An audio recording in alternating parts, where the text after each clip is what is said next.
C'est encore mieux que ce que je pensais, c'est encore mieux que ce que j'imaginais. Il n'y a pas une seule seconde qui est mauvaise, d'accord? Il n'y a pas une seule seconde où c'est nul, il n'y a pas une seule seconde où c'est pas incroyable.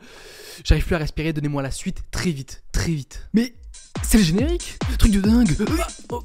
Arcane, saison 2, les 3 premiers épisodes, d'accord? Arcane est sorti aujourd'hui, allez, vite, vite, foncez sur Netflix, qu'est-ce que vous attendez? Vous foncez où vous voulez, regardez juste parce que c'est incroyable. Si vous êtes fan de la première saison, vous allez juste encore plus kiffer. Et si vous êtes pas fan parce que vous l'avez pas vu, bah qu'est-ce que vous attendez? Franchement, qu'est-ce que vous attendez? C'est juste incroyable, c'est encore mieux animé, c'est encore avec de plus gros enjeux, les personnages sont encore plus développés, les musiques sont encore plus incroyables, je sais pas quoi dire, il y a encore plus de mystère, il y a encore plus de suspense, il y a encore plus de choses, c'est juste encore mieux, c'est la saison 1 c'était un 10, c'était un 12 sur 10, tu vois, c'était un 22 sur 20, et ben là c'est un 40 sur 20, je sais pas quoi vous dire, les 3 premiers épisodes sont juste incroyables.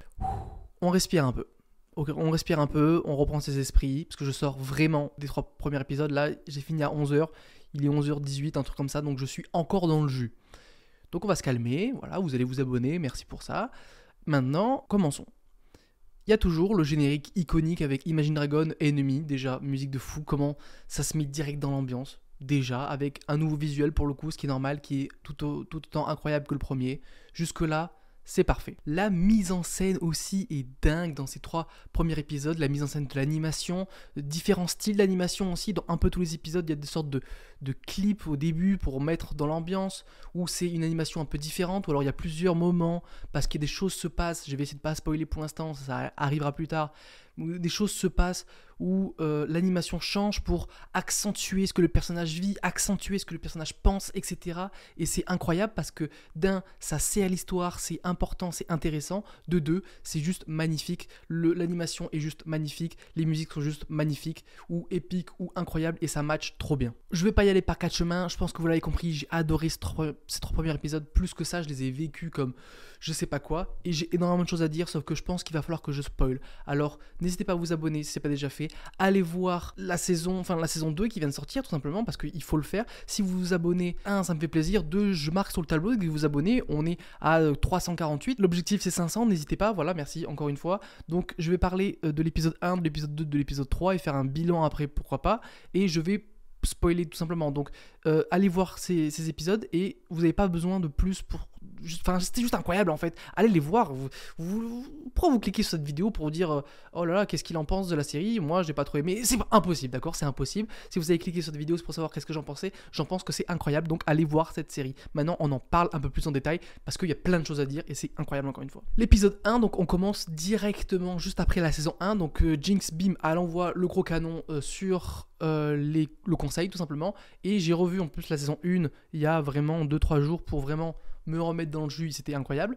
Et donc on commence direct là, bim, les débris, les machins, lui il est mort, lui il est handicapé, elle est morte, oh, chiantos. Et donc on commence direct dans le jus et il n'y a pas de ellipse, je sais pas quoi, pour mettre un peu prendre son temps, non, c'est vraiment, on commence direct dans le dur. Et donc ça c'est cool parce qu'on perd pas de rythme en fait, et le rythme est dingue dans cette série parce que à aucun moment on s'ennuie, à aucun moment ça devient moins bon, c'est juste de mieux en mieux, voire sinon ça stagne, mais ça stagne de bonheur, de bien, de génial en fait. Donc c'est juste génial. On voit aussi du coup les conséquences directes de l'explosion, de ce que Jinx a fait, les conséquences directes, donc la mort de conseiller, voilà, un mec on s'en fichait, le robot et la daronne de Caitlyn qui va être très très important pour la suite, les conséquences vont être très importantes pour la suite, et du coup les conséquences mortelles, on va dire les gens, les conséquences physiques, on va dire, voilà, les gens, elle est morte, elle est pas morte, mais aussi les conséquences politiques qu'il va avoir avec ce geste, parce que déjà le conseil va être décimé de moitié, de 1, de 2, il y a certains personnages comme Caitlyn qui vont changer drastiquement de mentalité, et en plus ça va vraiment monter cette tension entre la zone et le monde et Piltover, et donc déjà que c'était pas joli, que peut-être une guerre, attention, non, on va peut-être pas les brusquer, là c'est fini, il n'y a plus de question de guerre ou pas guerre, c'est forcément guerre, et maintenant c'est est-ce qu'on utilise les armes Estec, ou pas en fait. Et donc ça change déjà drastiquement les enjeux de la série. C'est même plus est-ce qu'il y aura une guerre, c'est il y aura une guerre, c'est sûr et certain, mais comment on va la gérer. Ce premier épisode est beaucoup centré sur la surface, d'ailleurs on voit pas du tout les bas-fonds je crois, et surtout aussi sur Caitlyn qui prend de l'importance dans cette série, et c'est pas forcément mal parce que c'est bien, parce que son personnage devient de plus en plus intéressant. Au début c'était juste la petite meuf un peu riche qui veut faire sa loi, machin, ah là je suis déterminé, je vais aller choper Silco. Maintenant c'est plus du tout ça, c'est vraiment sa mère est morte, donc bim, choc, plus elle devient un peu folle à cause de Jinx, parce qu'elle veut la choper, elle n'y arrive pas, machin, donc c'est vraiment elle part en couille complet, et cet épisode il est un peu centré sur elle, il y a tout ce moment là où elle est animée en style arcane, et que tout autour c'est un peu au crayon gris, vraiment pour représenter comment elle se sent, représenter sa mentalité, tout ça c'est super intéressant, c'est super beau. Il y a juste Vi qui est aussi en animation normale entre guillemets. Et donc c'est déjà cette séquence est super et géniale. Et en plus de ça, ouais, on comprend du coup petit à petit qu'elle va sombrer un peu dans une folie, ou alors dans un manque de contrôle d'elle-même, etc., qui va être développé dans les prochains épisodes. Et Vi aussi, Vi qu'on voit, qui est un peu perdu, qui sait pas trop dans quel camp elle est, parce qu'elle vient d'en bas, donc c'est ses racines, la loyauté d'en bas, etc. Mais en même temps, en bas, ils font n'importe quoi, et pour ramener la paix, est-ce qu'il faut pas qu'elle soit en haut? Parce que du coup, il y a ce dilemme de, est-ce qu'elle va être une pacifieur, parce que pacifieur, ils ont tué ses parents, mais en même temps, c'est ce qu'elle combat depuis qu'elle est petite, donc il y a vraiment ce dilemme intérieur de Vi qui est super intéressant, et on comprend, il y a souffre, et Vi, c'est un peu notre chouchou à tous, enfin je pense, j'espère, parce que c'est un peu une des seules personnes qui est gentille dans ce putain de monde. C'est une des seules personnes qui a un beau cœur, qui essaye de faire le maximum pour les gens qu'elle aime, etc. Et on te comprend, Vi, c'est galère, et évidemment elle va finir par rejoindre les pacifieurs, parce que c'est la meilleure chose à faire, parce que sa sœur est morte, même si elle est pas morte, parce que c'est devenu Jinx. C'est super compliqué en fait dans la tête de Vi, et je comprends le délire, et franchement on t'en veut pas que t'aies rejoint les pacifieurs, t'as fait ce que t'as pu, même si dans l'épisode 3 à mon avis ça va changer, enfin épisode 4, parce que à partir de l'épisode 3 ça va changer, parce que vous avez compris. Il y a aussi des nouveaux persos qui sont introduits, le mec avec le bouclier, c'est sûrement une ref à LOL que j'ai pas, parce que je joue pas à ce jeu de l'enfer, et même la petite fille elle est grande, mais la nouvelle pacifieur, les nouveaux pacifieurs qui sont super intéressants à suivre, et il va y avoir aussi des nouveaux persos dans Zone qui vont être intéressants, et ça c'est bien parce qu'ils sont bien amenés, ils sont bien introduits, et puis ils sont intéressants direct, et tu comprends leur utilité, et ça c'est cool déjà. Et en plus, donc il y a cette cérémonie où les conseillers ont attaqué, mais du coup on va riposter, mais vous inquiétez pas, ça va être chill et tout ça. Bim, ils se font encore attaquer par des gens de zone, ça fout le caca. Et du coup c'est sûr et certain, il y aura une guerre, et maintenant les gens sont encore plus énervés, et tout ça je pensais, et ça a été confirmé dans l'épisode 3, c'est à cause de la mère de Mel. Parce que elle était louche, de toute façon, elle était trop louche, ça se voit qu'elle veut juste la guerre. Oh pardon, j'ai craché. Ça se voit qu'elle veut juste la guerre, mais en même temps, elle a ses raisons d'avoir la guerre. On va en parler encore une fois pour l'épisode 3. Mais c'était dingue, et c'était sûr qu'elle était sus. D'ailleurs, dans mes notes, parce que j'ai pris des notes à la fin de chaque pour essayer que ce soit pas trop confus cette vidéo, même si je pense que ça le sera. J'avais marqué la mère de Mel ultra sus. Et ben oui, elle est ultra sus. Voilà, ultra sus. Et à la fin de cet épisode 1, qui vraiment introduit direct la saison 2, et la saison finale d'ailleurs, que ça va être, je crois que c'est fini après l'épisode 9, on a le docteur qui fait des petites magouilles, et qu'il allait chercher des loups, des méga loups, je sais pas si c'est un seul loup avec 2 têtes ou si c'est 2 loups, parce que dans l'épisode 2 on voit un peu plus, mais j'ai pas trop capté. Mais en gros il fait toujours ses expériences cheloues, et on va voir ce que ça va donner. L'épisode 2, vu que l'épisode 1 c'était un peu plus sur la surface, l'épisode 2 c'est un peu plus dans les profondeurs, tout ce qui est en bas. Qu'est-ce qui se passe en bas là? Et ben il y a Jinx qu'on voit un peu plus, qu'on voit errer dans les rues, parce que elle a tué Silco, et maintenant qu'elle a tué Silco, c'est n'importe quoi en bas. On voit que ça l'a touché quand même de tuer Silco, c'est pas juste, elle est folle alliée, c'est une psychopathe, etc. Mais on voit que au fond il y a des sentiments quand même si c'est une folle alliée toujours, une psychopathe qui est très stylée. J'adore Jinx, j'adore tous les personnages de cette série de toute façon. Enfin bref, maintenant qu'il n'y a plus Silco, il n'y a plus cette tête pensante, il n'y a plus ce baron chef. Du coup, tous les autres barons qui restent encore en vie, parce qu'il y en a, ils sont morts, mais ceux qui restent en vie essayent de se battre pour le territoire, un peu comme Silco l'avait fait quand Vander était mort. Et là, c'est ce que essayent de faire les barons, sauf que c'est pas Silco, ils n'ont pas le charisme, ils n'ont pas les armes, ils n'ont pas l'intelligence, juste ils s'entretuent entre eux. Et du coup, vraiment, le territoire de zone, c'est vraiment n'importe quoi. Et dans tout ça, Jinx, ça va avoir une nouvelle équipe un peu, avec du coup le bras droit de Silco, je me rappelle plus comment elle s'appelle, je suis navré, et une petite fille qu'elle va sauver, et que la petite fille va s'attacher à elle, et c'est encore une fois important pour la suite. Et donc on comprend qu'ils vont faire équipe, elle lui fait un bras avec de la chance, et c'est n'importe quoi ce bras, c'est vraiment du Jinx tout craché, mais il est génial, il est trop stylé, c'est une équipe de fous. Et on comprend qu'ils vont prendre un peu le lead en fait d'en bas, quoi. Elles vont faire le taf en fait pour prendre le lead, tout simplement. Pendant ce temps-là, parce que oui, il y a plusieurs histoires, on va dire, dans l'Arcane, il y a plusieurs points de vue, et là on a fait en haut, on a fait en bas, et puis là il y a un peu le milieu, où avec Heimerdinger et Echo, on voit que c'est un peu la joie, machin, ils essayent de réunir tous les gens d'en bas qui se font attaquer machin pour les sauver, sauf que qu'est-ce qui se passe? Leur génial arbre est en train de mourir, et ça c'est pas bien parce que ça représente un peu tout ce qu'ils sont, et donc ils vont trouver une solution, ils vont essayer de trouver une solution. Heimerdinger dit que oh j'ai déjà vu ça quelque part, viens on va trifouiller là-haut et dans les laboratoires. Il trouve Jace qui un peu en PLS aussi parce qu'il a essayé de sauver Victor, il essaye toujours, et dans cet épisode il a réussi à sauver Victor. Est-ce que c'est toujours Victor? On ne sait pas vraiment, un petit peu. Et Heimerdinger découvre que Victor, on ne sait pas où il est, qu'est-ce qui s'est passé, machin, qu'est-ce que vous avez fait avec le cœur extec, machin. Jace essaie de l'expliquer, machin, ok, ils expliquent. Et ça, c'est super intéressant parce que ça va amener un truc dans l'épisode 3 qui est assez dingue aussi.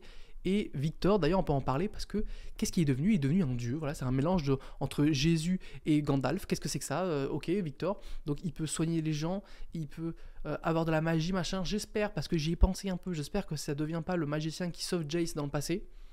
Franchement, c'est un truc assez classique, ça aurait pu, genre en mode, il va tellement devenir puissant qu'il peut... Mais j'espère pas, juste un magicien, voilà. Donc il contrôle un peu la magie, parce qu'il a fusionné avec le cœur Aztèque.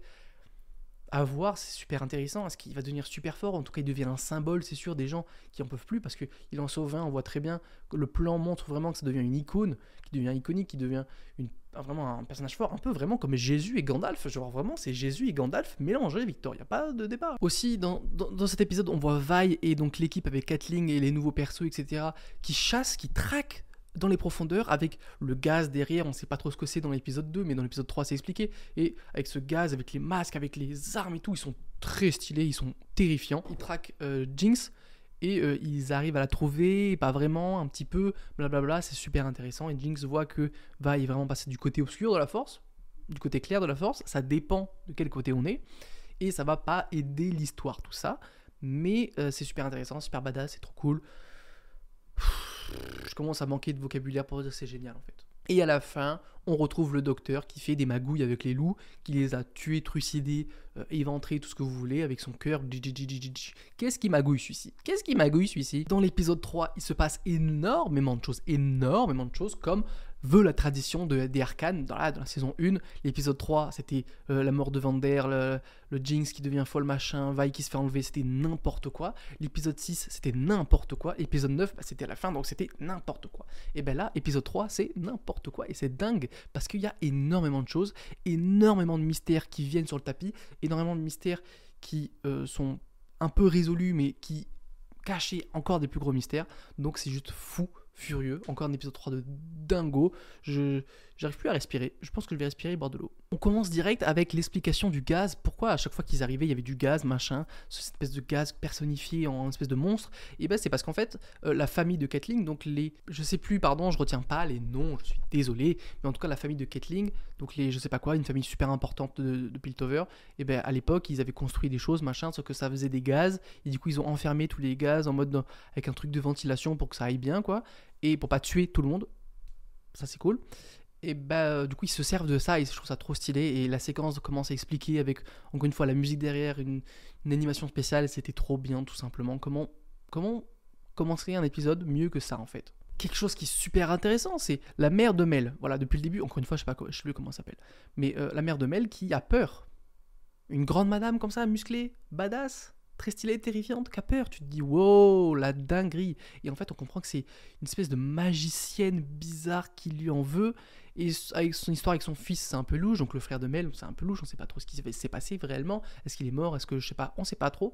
Et donc, on comprend que la menace est réelle, mais que c'est une menace qui dépasse complètement ce qu'on avait dans la saison 1 et dans les épisodes précédents. En fait, c'est une menace plus grande que juste les gens d'en bas. C'est une espèce de magicienne bizarre de rose noire, je sais pas quoi, qui fait des trucs trop stylés. Mais c'est quoi? C'est de la magie, c'est de la technologie, c'est un mélange des deux. C'est trop... Genre, c'est...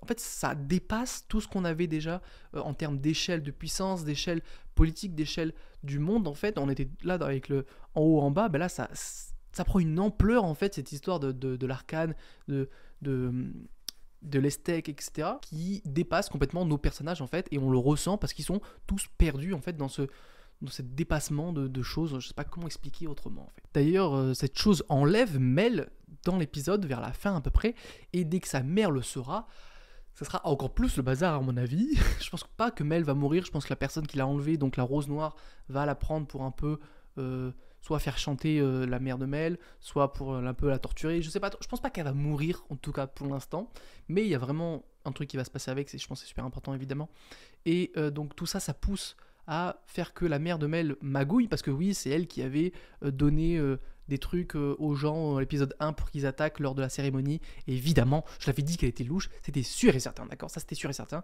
Donc là, tu comprends qu'elle a vraiment rien à... Enfin, là, tu comprends qu'elle est prête à tout, en fait, pour ses intérêts, prête à tout pour avoir cette technologie d'armes, etc., pour avoir une armée, pour peut-être combattre son ennemi à elle qui vient d'autre part, et que tout ce qui se passe un peu à Piltover, etc., c'est pas son dos, mais elle va s'en servir. Donc, jusqu'où elle peut aller pour ça? Jusqu'à aller à manipuler un conseiller pour avoir la loi martiale, pour mettre Kathleen au pouvoir, pour un peu la bidouiller dans son dos. Parce qu'évidemment, elle a choisi Kathleen parce qu'elle a compris, je pense, qu'elle allait péter un câble un peu, qu'elle était forte, qu'elle venait déjà d'une famille assez haut gradée, du coup qu'elle avait du pouvoir pour sa famille, mais aussi qu'elle commençait à péter un câble, et donc elle va se servir de ça pour avoir elle le pouvoir, pour avoir elle des armes, et ça va être super intéressant, niveau politique, niveau tout ça, c'est trop cool. Maintenant, Kathleen, elle part clairement en couille. Elle part en couille complet, elle veut tuer des gens, elle a failli tuer une gamine innocente, juste une gamine parce qu'elle veut avoir Jinx. Il a dit, mais t'es malade ou quoi? Et Kathleen avait fait, mais toi t'es malade. Et elles ont dit, toi t'es malade, non, toi t'es malade. Et juste avant, elles ont fait un bisou en mode love you, ça c'était mignon. Mais maintenant, elles sont plus love you trop parce que Kathleen, elle a tabassé Vi, elle a mis un coup dans le bide, ça n'a pas fait du bien. Et Kathleen passe du côté obscur, clairement, il devient ce qu'elle déteste en fait. Elle devient un peu comme Jinx, elle devient un peu comme Silco, parce que, pardon, mais la petite cape à la fin avec le col comme ça, c'est clairement Silco, donc ça m'a fait penser directement à ça. Et donc Kathleen devient ce qu'elle combat, devient ce qu'elle déteste, et ça c'est super intéressant. Et Vi, pendant ce temps-là, elle en peut plus. Et c'est là où je crois qu'il y avait des images de la saison 2, évidemment, avec les balances, tout ça, où on voyait Vi tout en avec de l'encre noire qu'on pouvait plus. Je pense que c'est ça, c'est ça, sortir avec une femme. Mais oui, c'est ça que ça donne. Enfin bref, Kathleen qui part en cacahuète et qui devient du coup la chef de la ville en fait. Et ça va partir en cacahuète aussi, parce que si sa folie elle la met au pouvoir, enfin, ça annonce que du bon pour nous, mais pas du bon pour l'univers d'Arcane, parce que ça va partir en cacahuète. En parlant de l'Arcane, qu'est-ce qui se passe? Parce que tout part en cacahuète en fait, et pendant ce temps-là, Heimerdinger, Jace et Echo, ils se sont dit, attendez, peut-être que sous terre, parce que vous vous rappelez, sous terre, ah oui, sous terre, du coup l'arbre et tout ça, bref, connexion. Ils vont là où ils ont mis le cœur un peu Estec, Extec, et tout leur bidule en fait, et ils comprennent qu'il y a quelque chose qui va pas. Et qu'est-ce qu'ils ont fait? D'ailleurs, Jace il dit, mais qu'est-ce qu'on a fait? Ok mec, on sait pas trop, parce qu'il y a une espèce de l'arcane à fusionner avec les choses qui se connectent, on sait pas trop ce qui se passe en fait. Je sais pas du tout ce qui se passe. Peut-être que vous qui connaissez un peu l'univers, League of Legends, tout ça, le jeu, tout ça, ne dites rien en commentaire, ne spoilez pas, je vous en supplie. Vous connaissez un peu l'histoire, mais en tant que noob un peu de cet univers, je suis juste en PLS et je veux comprendre qu'est-ce qui se passe, et encore plus de mystère. Est-ce que c'est de la magie, du machin, d'où ça vient, pourquoi ça bouge tout seul, est-ce que c'est vivant, est-ce que quelqu'un est derrière tout ça? On sait pas, je veux savoir, dites-moi. Pas vous, mais la série.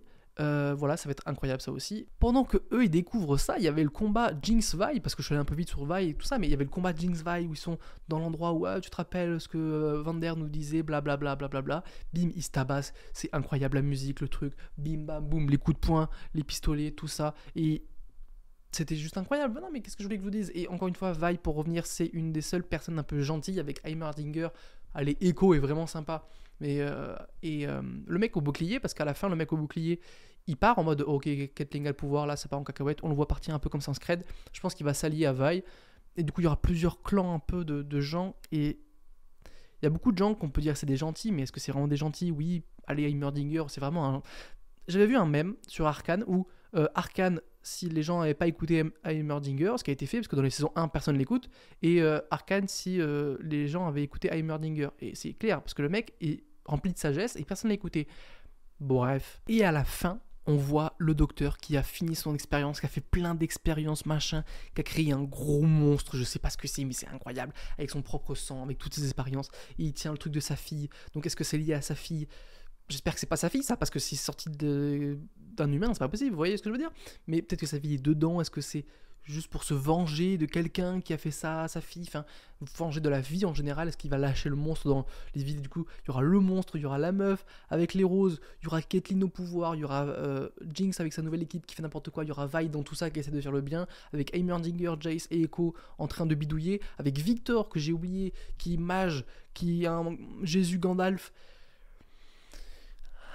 Je sais pas quoi dire, il y a trop de choses à dire en fait, c'est juste incroyable. Je veux la suite, vite, en un train V2, je vous en supplie. Je pense que je vais m'arrêter là, voilà, n'hésitez pas à dire en commentaire ce que vous avez pensé de ces premiers épisodes, sans spoiler la suite si vous connaissez un peu l'univers, je vous en supplie. Et juste, j'en peux plus, abonnez-vous, mettez un pouce bleu, blablabla, et à plus dans le bus.